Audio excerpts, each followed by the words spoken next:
Alors pourquoi sommes-nous ici, devant le consulat de Suède aujourd'hui, samedi 13 février 2021?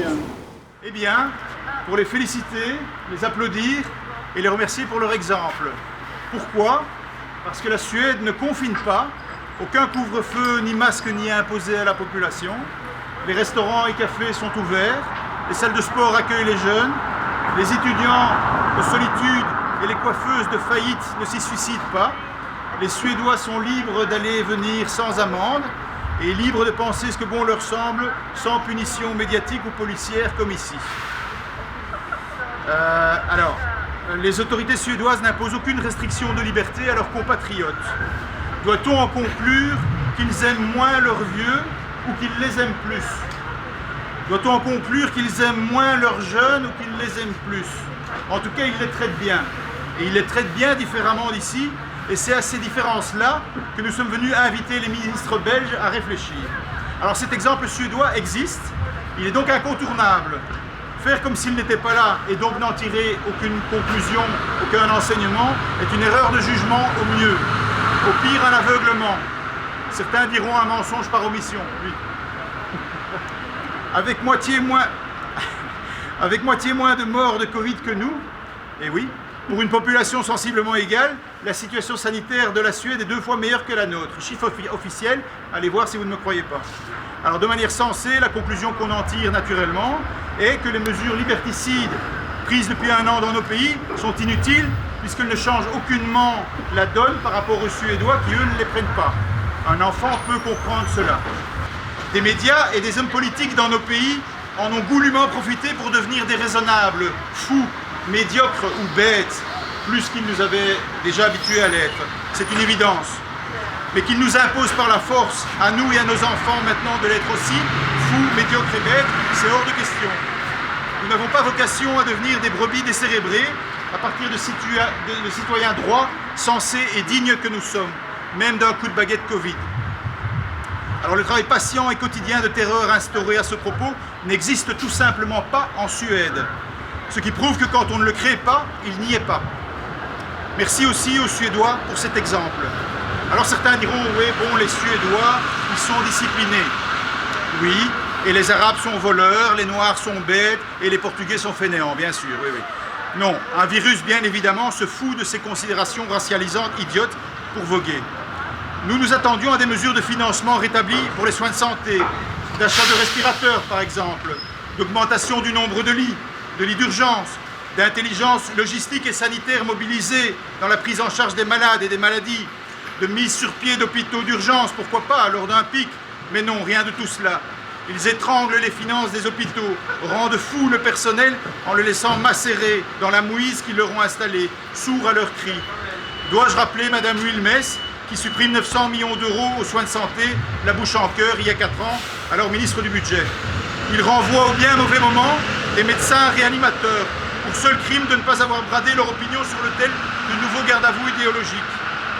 À la place, comme vous savez, les mesures sont garrotter les cinémas, fermer les cafés, interdire aux restaurants de restaurer, empêcher mamie de voir ses enfants à Noël, interdire d'aller à Paris, sauf pour le travail, là vous êtes moins contagieux, aller au lit à 22h ou à 18h sur ordre de ministre, bien sûr tout faire pour interdire les manifestations et donc criminaliser ses opinions, voire psychiatriser ses participants. Tout cela à grand renfort de police, à l'occasion de malaises mortels dans les commissariats, merci encore Monsieur Claus, de propagande, de chantage vaccinal, de menaces d'amende ou de poursuites en justice. Eh bien, rien de tout cela en Suède. Alors les mesures toujours et uniquement liberticides prises par les ministres et que nous apprenons par les médias, mais qui souvent les devancent même, toutes ces mesures sont scientifiquement bien infondées, faussement urgentes, inutilement violentes, sans débat démocratique contradictoire et donc dictatorial, ou alors les mots n'ont plus de sens, sans aucune démonstration d'incidence attestée ou avérée. Elles sont donc à dénoncer, à critiquer, réellement à refuser. Pour nos enfants, comme pour les enfants des ministres, pour les enfants des 10 journalistes, des profs et des policiers, tous associés pour imposer une forme de terreur, plus effrayante que celle que nous offre un épisode viral. Rien de tout cela en Suède. Si vous ne connaissez pas l'exemple de la Suède, eh bien c'est sans doute que la RTBF, RTL, LN24, métro, où le soir ne vous en ont pas tenu correctement informé. Là, c'est dommage, parce qu'ils parlent de Covid sans discontinuer depuis 1 an. C'est quand même pas de chance de ne pas avoir trouvé un moment pour vous en parler. Heureusement, la démocratie est réellement défendue par des citoyens ici présents. 99,9% des Belges, 99,9% des Français ne sont pas morts du Covid en 1 an, alors qu'ils en avaient l'occasion. Tu parles d'une peste ou d'un choléra.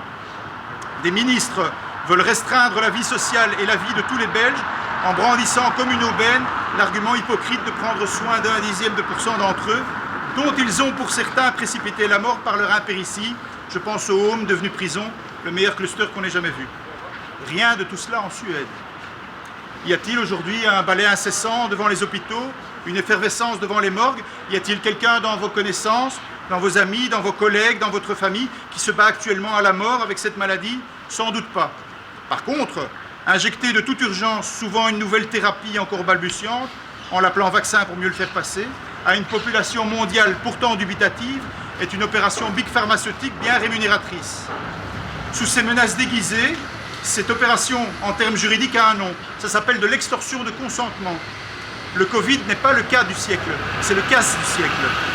Les petits et grands faiseurs d'infos, idiots utiles d'intérêt qui les dépassent, mettent entre-temps toute leur petite intelligence à essayer de vous convaincre, sans succès, de la bienveillance de toutes ces horreurs. Rien de tout cela en Suède. Les Suédois n'ont donc pas dû exploser leur endettement pour couvrir l'arrêt de leur économie. Ces Vikings ne connaissent pas les affres de ce barbarisme et cette folie de chômage Covid.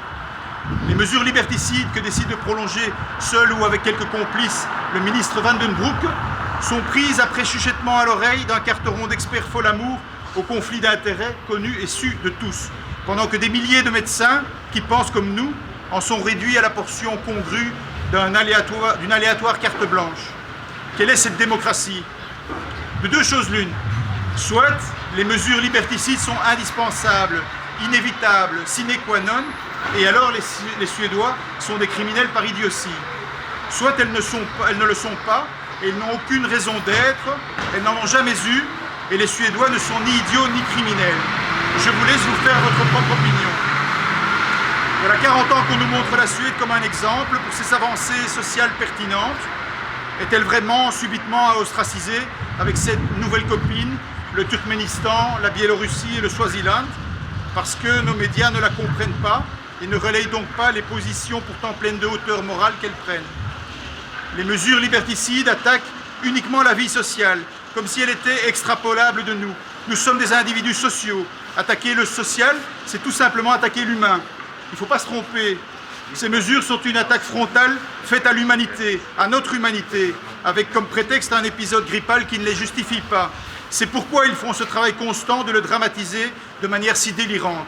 Attaquer l'humanité pour sauver l'humanité. Quelle folie! Rien de tout cela en Suède.